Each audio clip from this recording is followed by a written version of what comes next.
Turn off the printer and disconnect the power cord and data cables.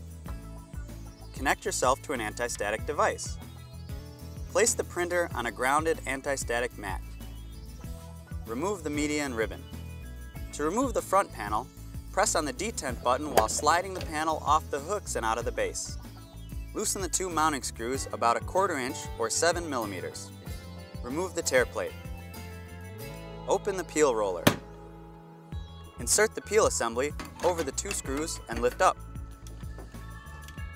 Tighten the mounting screws. Slide the lower front panel tabs onto the mounting slots.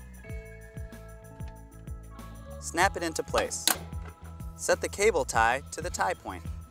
Remove the 3 screws holding the cover plate to the printer. Remove the cover plate. Remove the shipping tape holding the spindle assembly in place. Slide the liner take-up spindle from the liner take-up assembly. Route the cable under the motor and through the notch and the mounting bracket. Tilt the motor to insert the top of the motor board into the mounting hole. Install the 3 mounting screws. Connect the cable to the 10-pin connector. Wrap the cable tie around the cable. Slide the liner take-up spindle onto the shaft of the liner take-up motor. Install the E-ring. Load the media and ribbon. Open the peel assembly. Pull the media labels out about 12 inches or 300 millimeters.